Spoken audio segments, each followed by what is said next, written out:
Okay, yan. Okay, so to summarize yung sinabi ni Miss Darlina, also this one is with regards sa total quality management. Maraming style of leadership. Okay? Leadership, by the term leadership, is to lead people. Right? So when you have the ability to lead people, sometimes willingly or not willingly, siguro yun na magiging basihan ng isang magaling na leader to lead. All other feelings aside, ibang bagay na yun. Maganda na-discuss yung difference between management and leadership. Okay? So to be exact, to be specific, management is a formal role. It's a role given to you by your job. Leadership can be formal and also it can be also informal. Uh, One in a position to lead, okay, is a leader but doesn't have to be a manager. Right? May mga informal leaders tayo tulad na lang sa amin sa Marines for example. May mga officers kami na sila yung position to be leaders. Tapos meron yung mga mas mababang ranko pero alam mo na senior. Tapos may tikas talaga sila na kaya nilang mag-lead. Tulad na rin sa mga pinagtatrabaho natin sa organization, usually yung mga mas nakakatanda, yung mas charismatic, mas expert sa bagay, kahit wala sa titulo ng managers, are able to informally lead. So note that not all managers lead. That's also one example. Kunyari kahit ang titulo mo is to manage, doesn't mean that you need to lead. Na depende upon sa trabaho yan. Certain managers na wala sa position of leading are micromanagers. They try to lead pero maybe one person, maybe themselves only. Another examples, mga administrators. They don't necessarily lead people, but then they administrate. Okay? Pinagkaibahan ng managers and leaders, aside from formalities, yung source of power nila, na-discuss din to ni Miss Darlene, I think.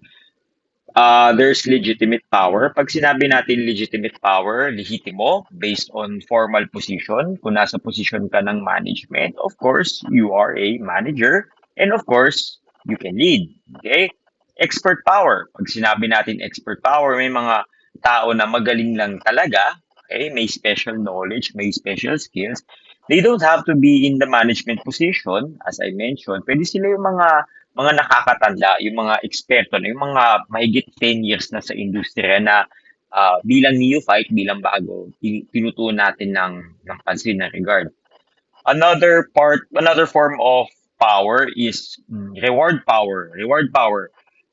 It's the ability na kaya mong magbigay ng reward or incentive, 'di ba? So kahit hindi ka manager, kahit leader ka lang, kung kaya mong magbigay ng incentive na reward, pwedeng bagay, pwedeng pakiramdam ba, you make other people feel good. That's a type of reward power.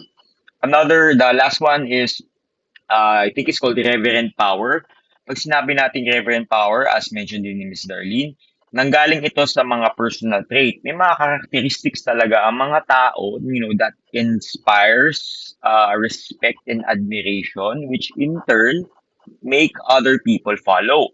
So if you're good at making other people follow, you are a good leader because ano bang necessary para maging isang magaling na leader is the ability to lead. Okay?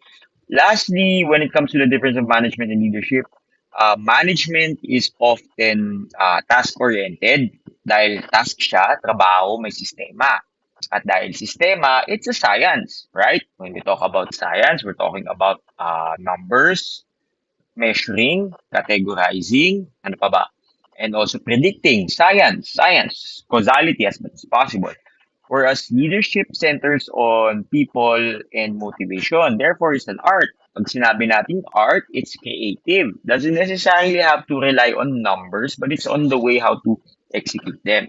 So siguro malaking pang not discriminate, pang differentiate ng manager and leader. Management is more of in the science, mas scientific ang approach niya, role-oriented. Leadership, on the other hand, is more creative. Okay? It's more of an art.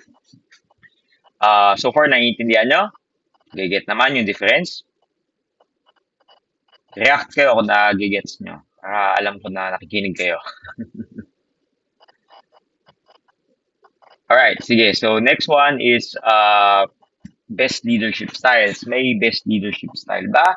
O again, also as mentioned, there is no best leadership style. Okay? It's a matter of adapting and implementing. Depende sa need ng situation. But then again, mention na maraming styles. May autocratic, a leader makes a decision alone. Okay siya kung kailangan mo magbigay ng desisyon as quick as you can, lalo na sa mga emergency, sa mga crisis. Kasi kung nagbotohan pa tayo sa gitna ng isang emergency, mahirap na. Baka lalong gumrabe yung sitwasyon, wala pa nag-lead. But then again, autocratic also tend to lead to the abuse of power, especially kung nabigay yung leadership position sa someone who's unfit. Democratic leadership, meaning by democracy, allowed ang mga tao, mga employees to collaborate. Pwede silang mag-decide, pwede silang magbigay ng vote. Democracy kung tutusin.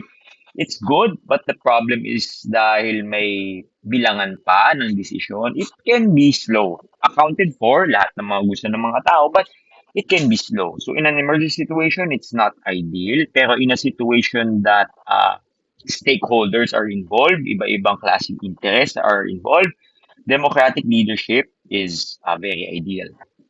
Another one, medyo nag-emerge siya is transformational leadership, kung familiar kayo. Ang goal naman sa transformational leadership, familiar ba kayo with that? Transformational leadership, narinig nyo na ba yun? React naman kayo, parang wala akong kausap ba? Hindi pa po. Okay, salamat. Okay, so pag sinabi natin transformational leadership, ang trabaho mo bilang leader is to inspire other people to become leaders themselves. Okay? Kunwari, ako bilang teacher, I am in the position of transformational leadership. Ang goal ko is to make you leaders. In the end na mas mahigitan nyo pa yung kaya kong gawin. Okay? Pag nagawa ko yun, na yung mga estudyante ko mas magaling pa para sa akin, hindi kawalan ng ano yun, ng pagkatao yun. It's actually a win, especially for a leader who's under transformational. And lastly, lazy sphere, it's French. Basically, ang leader, binibigay niya yung autonomy sa lahat ng tao. Parang kayo na bahala. Kayo na bahala kung anong gusto niyong gawin. Well, it's good, lalo na kung ang leadership is flat, meaning leader is not on top, pero ka-level niya yung mga ano niya, yung mga empleyado niya, yung mga members niya. And this is also good provided that the members are efficient, magaling ba? Right? Kung baga alam nila yung ginagawa nila. When a leader is faced with other leader, a lazy spare type of leadership is good.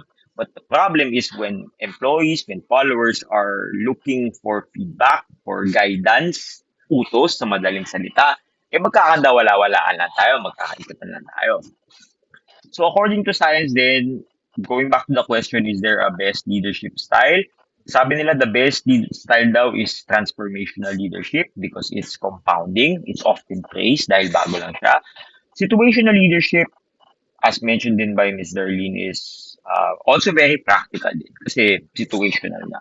Actually, answers the question kung may best leadership styles ba. It depends upon the situation. One leadership style that I admire, just to share, is servant leadership. Familiar ba kayo doon? Class? Servant leadership? No pa po. No pa. Ang dami natin leadership style na yun. Ano? Sige, pag sinabi nating servant leadership, ang trabaho ng isang leader is to serve their employees. Yun ang priority, pagbigay ng serbisyo. And in the process of serving, people will follow. Okay?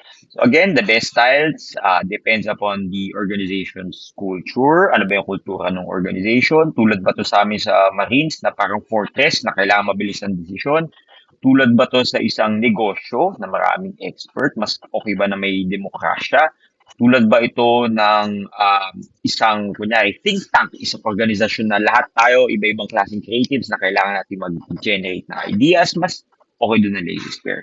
Siyempre, team dynamics and goals. Ano pa ba? Also na-discuss leadership, there's always this thing between the balance of autonomy and control. Kailan ka ba maghihigpit? Kailan ka ba magpapakwala? Again, answer na rin, depende sa sitwasyon. Pero there's always this sweet number na kailangan mong tamaan. And for you to be able to hit that number, kailangan alam mo kung anong ine-expect din ng mga tauhan mo. So a good leader always have to set clear expectations, and kung nagbigay sila ng expectations, yung source of knowledge, kung may mga tanong na kayang sagutin ng leader or may mga tanong na hindi niya kayang sagutin, kaya din ng leader na mag-provide ng resources, allowing the team to handle the execution. Kung may resources na pinoprovide ng leader, minsan hindi na nga tayo aabot sa punto na kailangan pa magtanong, na kailangan na nagiging autonomous ang ibang tao. Good leaders should have regular check-ins, nag-check-in without micromanaging, kasi mahirap din ang micromanaging, just to keep the project on track. Good leaders should to strike the balance between autonomy and control. Marunong siya magbigay ng feedback ayon sa resulta. Ito, hindi ko gusto. Ako siguro sa akin na lang to. Yung, kunyari, pag may nangyari na, kailangan ka pang may idagdag na personal, yung parati kang ganito, ganyan, that doesn't help. Kung nagkamali na, wag mo nang ibaba palalo. Ang objective mo ay tulungan, ma-resolve kung anong problema, at tulungan mo yung tao na bumangon at matuto. This in turns empowers sympathy and ownership, and also transformational leadership para sa mga tao. Right? What distinguishes those leaders na good in handling crisis and change? Kasi ang madalas na kalaban ng leadership is aside from interest, aside from conflict of resources, meaning may mga ibang leaders na ibang gusto, is usually crisis and handling change. Crisis saka pagbabago. Pagdating sa crisis, importante na ang isang leader ay calm under pressure, kasi leadership nga, importante na may clear decision making. Para sa leader in time of crisis, dapat kung nagbigay siya ng utos, hindi niya huhugutin para ibigay ulit. So hindi rin okay 'yon para sa lalo na sa mga followers who once na nabigyan mo ng command, nire-retract mo, mahirap na. Okay? Adaptability is also good. With adaptability, a leader should know his data. Ano ba itsura ng data? Ano ba itsura ng crisis? Ano ba itsura ng problema? Para maka-respond appropriately. And this one is always there. It always goes back to effective communication, because again, this is science, this is art. How do you communicate what needs to be done? Of course, is by talking in a scientific manner. How do you communicate to inspire? It is by talking in a creative manner. Okay, a leader should communicate efficiently, keeping the members, also other stakeholders, informed and motivated. And lastly, in crisis and in change, a leader is a good leader if he or she can lead from start to end. All right? Any questions, class? Sinamarize ko lang. Mas mahaba yung kay Miss Darlina. Okay naman? Naintindihan? Yes po. Mhm. Yes po. Okay, sige. Right, salamat class. Sino na